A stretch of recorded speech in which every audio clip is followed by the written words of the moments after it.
What is up, friends? I'm dancing in my garden and I'm about to convert the shoes I'm wearing into dance shoes. This is suede. You can get this online. It's super easy to convert them into a dance shoe that you could use in a studio with like a smooth floor. But before I do that, I want to show you, who may not want to use these shoes as dance shoes, why I love them so much, what makes me want to convert them into dance shoes in the first place, and just what they are. So these are the Tadeevos.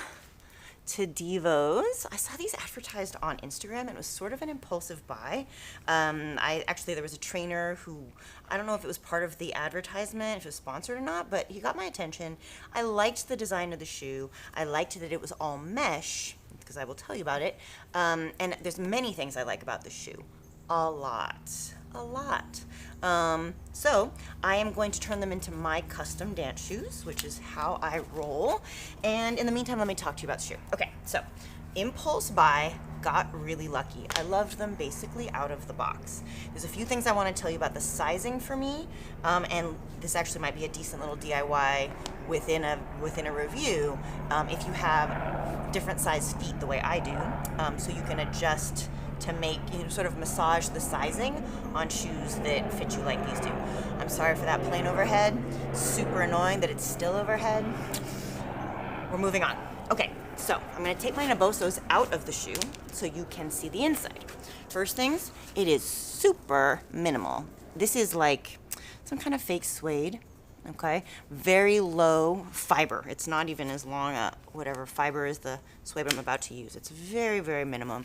It has a real nice dry feel to it. So it's textured, but there's very little squish or give to that.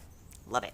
The shoe itself could not be more roly-poly. I just love it. I love it. So that's established, right? I don't have to do more demo on the sole. It's really beautiful. Another thing I'll say about the sole is how well it's made. This is all stitched. I think you can see, I'm not sure though. It's all stitched, not just glued. Isn't that beautiful? I'm sure it's glued too, but there's really nice cord stitching in there. Makes me super happy. A little bit of a toe covering, but not a lot of cap. It's not going to interfere with the flexibility. You're not going to, this is actually getting more to why I love them for dance, but the shoe box itself, the toe box itself, generous, wide, really nice shape. I just think this is a really great shape in that it's very, it's not form-fitting in the sense that it's going to restrict movement, but it's got good contours for my foot shape anyway, which I'll show you, and I've talked about in other videos. I have a high arch, a high instep, originally not wide feet per se, but they're probably getting on the verge of wide, and they are just healthy feet right now. They're healthy. I got good toe splay, good metatarsal splay, and this shoe fits beautifully. I'm sitting on a little mat here. Sorry, I really am I want to get back to my workout, so I'm going to try and keep this brief. Quality laces. They fully functional lace. There's no particular way to custom the fit like there is on some other designs. The tongue of the shoe is the same material on the inside and out. This is just a little bit squishy. Not sure if you can hear that, but it's just got enough give that it's a soft padding top. So like Vivos, for example, it's like a very thin slip of leathery stuff, at least on the design I have. Okay, and that's great. That fits on top of the shoe really clean, or on top of the foot really clean, and then the laces are right on top of that. I actually do kind of like, because of my high instep, or whatever this is, the instep, because this is sort of high and it's kind of bony, I don't mind having a little softness to pad from the laces there, but that's totally just personal. I find that I can lace them nice and loose. I never have to tie them or untie them, and I can slip my high arched foot in and out of there easily, which is important to me because I hate messing with the laces. I just want to be on, and I wish I could not wear the shoe, right? So anything that just gets in the way of getting it onto my foot and moving along with my life is annoying to me.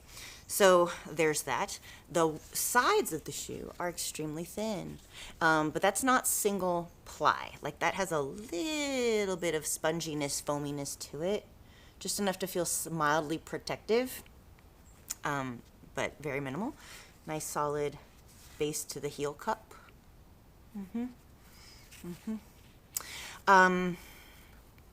Okay, so what do I want? So that's the deal. Super breathable, extremely well-made sole.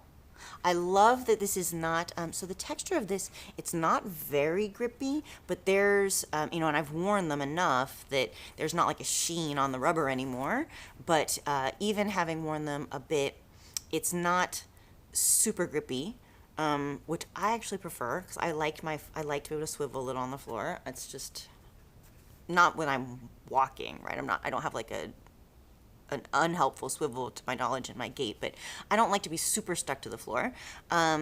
Just my personal taste. And so I like this, and I like that it's a smooth tread. There we go. It's a smooth-ish tread. So, I mean, people get really worked up about the tread. It's like, walk on surfaces you want to walk on, but this serves me on dirt and on concrete just fine. Like I said, let's move on to why I'm going to convert them into dance shoes, because that's the biggest deal. And but before I get up on my feet, I want to show you the sizing thing. So before evolving my feet to strengthen them, and they've changed shape pretty dramatically since that time, I was a pretty solid like 8.5 size. But one of my feet, and it could be because of my foot history, when I was little, I had surgery on my feet, I was becoming clubfoot. One of my feet, my left foot, is like a whole half size. That sounded confusing. It is an entire half size smaller than my right foot, which is really annoying because, I can't size down for the right foot, but that means that left foot can tend to be kind of floating. So this pair, I ordered a 39, and I can put the length of my foot in the description below, the actual length, standing, with weight on the foot, etc. Because I don't remember it off the top, but that was the accurate size for me, for my right foot.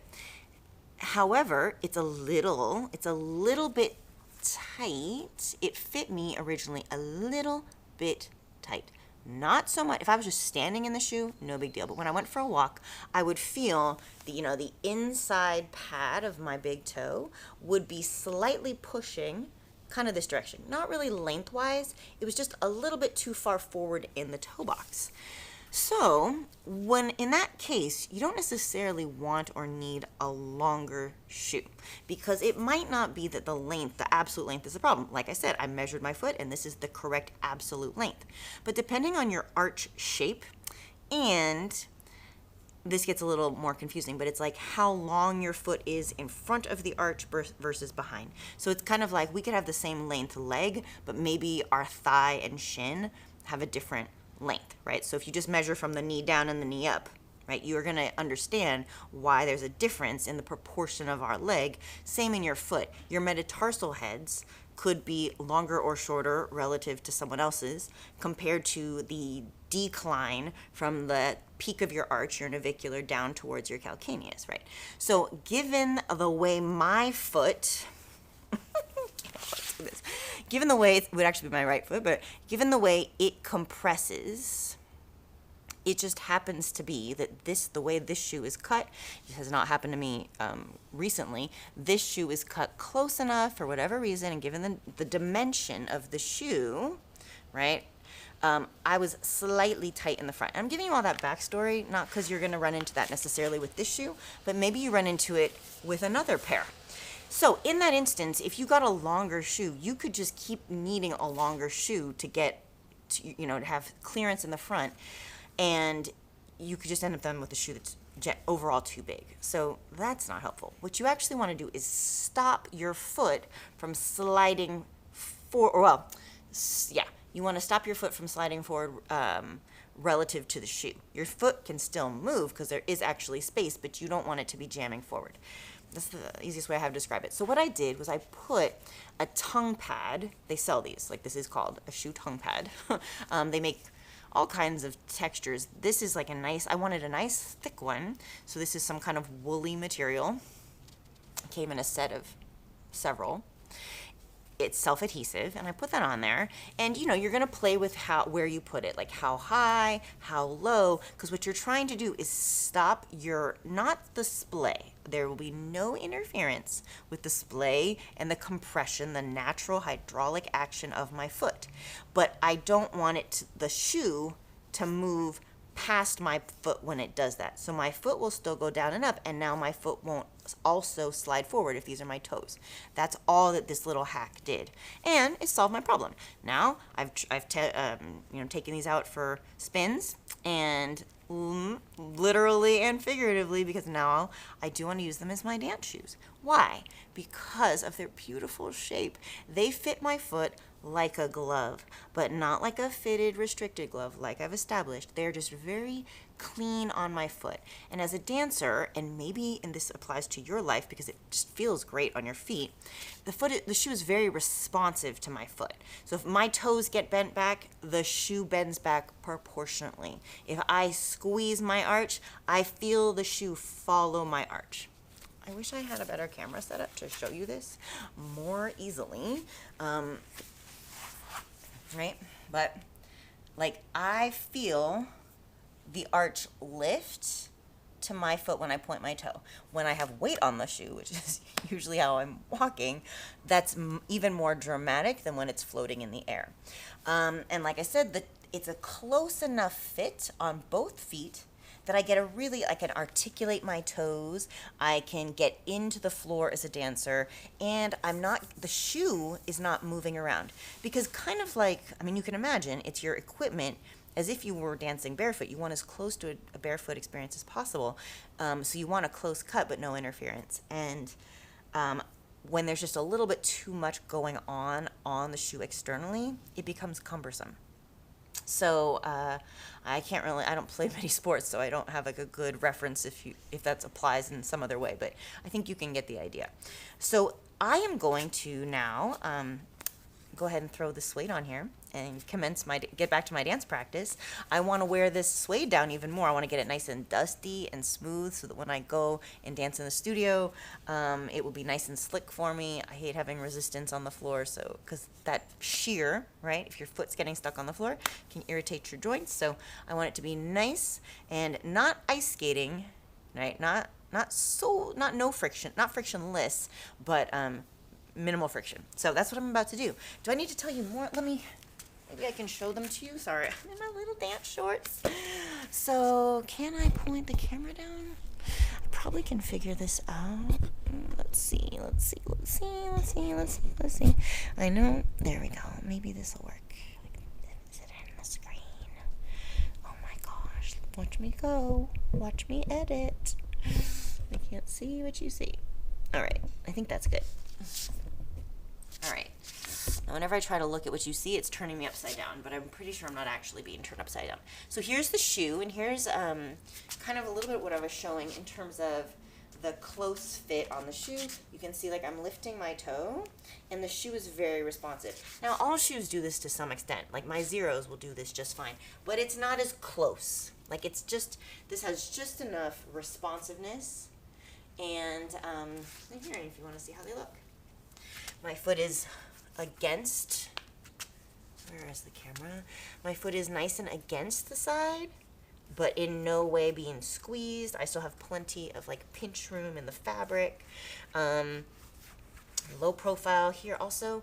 Gosh, I didn't show you how, the rest of the shoe is also really well made. The top of the shoe is extremely well made. Let me roll you back up for this.